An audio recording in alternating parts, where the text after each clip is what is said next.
I'm Caden Love, And I'm Sima Love, his wife. and we are Love and Lore, taking dark fantasy, light fantasy, and everything in between. Like we promised in our Halloween video, we were gonna read something that one of our followers recommended us, and we ended up reading Mongrels.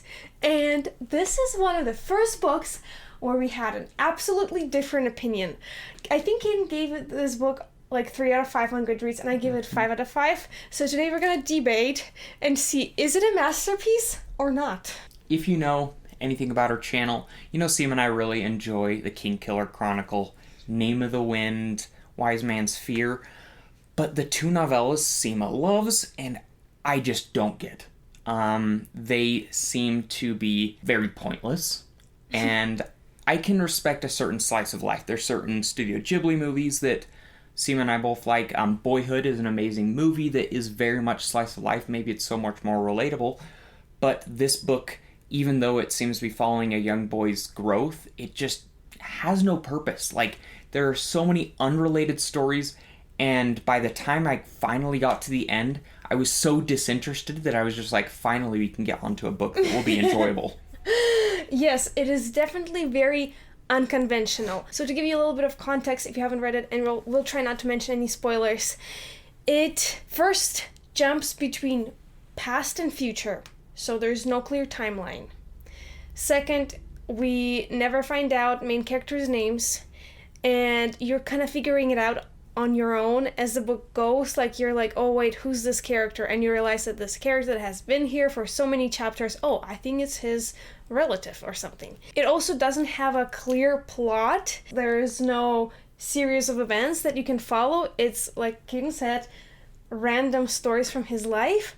But in my opinion, it was done so well, and I was so invested, and I just felt like in this book I was just friends with this boy who was like telling me about his life and the lore of his werewolf family, and I was like, oh, this is insane. And because it was so detailed and well thought through, and I just felt like I just had a friend in this book, and this friend was telling me all these stories.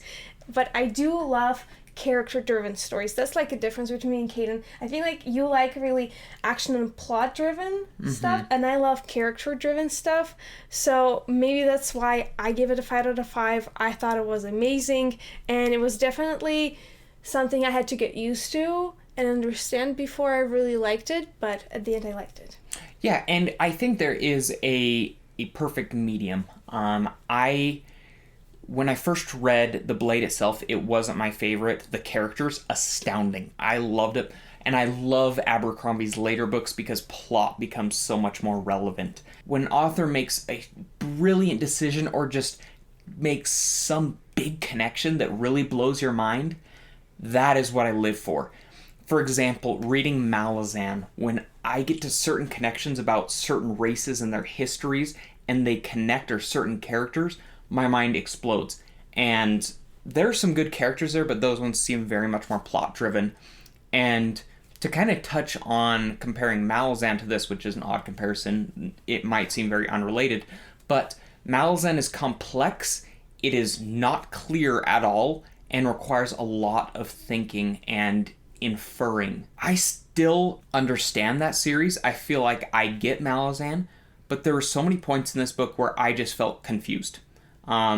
It seemed like something that should be simple, enjoyable, but there were parts where things happened that they just didn't really clarify in there too much. Yes. And, like, the whole history of what happened to the boy's parents, I honestly don't know. Little things were mentioned here and there throughout it, and like I said, I don't think that's a me issue, and it could be a me issue. Could be that we were listening to an audiobook and it was almost always in the car, and sometimes we'd have days in between. But I just, like, even Seema and I would be like, what happened? I don't know. And that was a big early gripe, is that early on I felt like there were questions that I needed answered that I didn't have answered. And like I said, in big epic fantasy, that feels okay because I feel like I'll be given answers later. There were things in here that were never given to me. Like she said, the timeline was very odd. We would go, and if you listen to an audiobook, you'll notice that they switch narrators at certain points. We'll have it from first person perspective, and then another chapter will be third person, but it will be referring to the boy as the blank, the this. And it took us a while to get used to this. And honestly, there were so many times where it didn't seem necessary, and where I'm looking for in, a slice of life, I kind of want that comfort. I want the character fulfillment. I didn't have that. It didn't seem like there were too many lessons learned. I feel like, especially coming of age, that's something I'm looking for. These boyhood experiences, and they just weren't there for me. Yeah, so in addition to the timeline and plot being unconventional, the narration style itself was very unconventional. Like it mentioned, like something would happen and the narrator would use this weird metaphor of what happened or only describe like one thing out of all the things that happened, and you'd be like, what just happened? And on one hand, it was confusing. It was like you felt like you weren't understanding what's going on at all times, but at the same time, I think that's what makes it kind of a masterpiece. And just the fact that the narration style had the character that matched the main person and the book itself, it just made the book feel like a real slice of life. Not just like it was filmed, but like I was living through or like listening to the main character telling these stories to me in the style that he would tell it to someone in the book, I do get that. And one of the problems, kind of going back to what I was saying about coming of age, and not everything has to stick to that formula, but most of this book was just this boy, his aunt and uncle just kind of on the road. Like they would go settle in a bit for a bit, and then something would happen where they'd have to leave, and just I didn't see a real end point. And while there was a little bit of satisfaction in the end, like I said, by the time I got there, I wasn't interested. Mm-hmm. And it was kind of done in a lackluster way. So those are my big complaints. And you're right. It definitely felt more mundane and gray and not as exciting. But I feel like it again matches the situation in the family. Their life is kind of a little bit sad, and the way that they relate to each other and live their lives is a little bit wolfish. And I feel like that lack of human expression and maybe human organization, it was lacking in the book because it was lacking in the characters. This is how they are. This is how the werewolves are, apparently. I think we'll sum it up as my big complaints.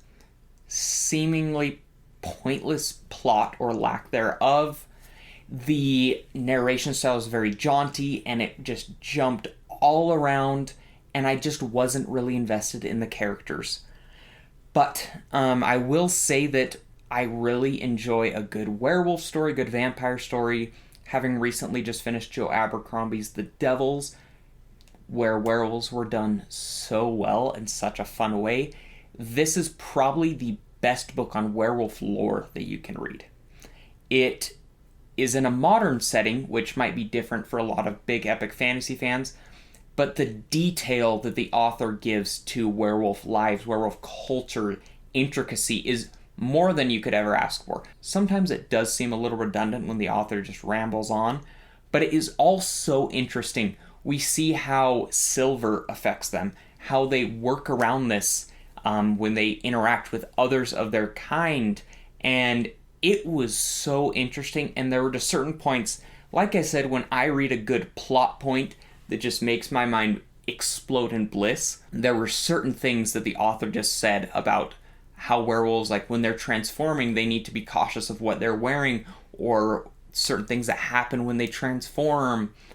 Just so brilliant that I loved that, and that is why I did not just like poo-poo this score, because it was a good book in that sense. I felt it was an interesting read, but it is not a great book in my opinion, plot-wise at all.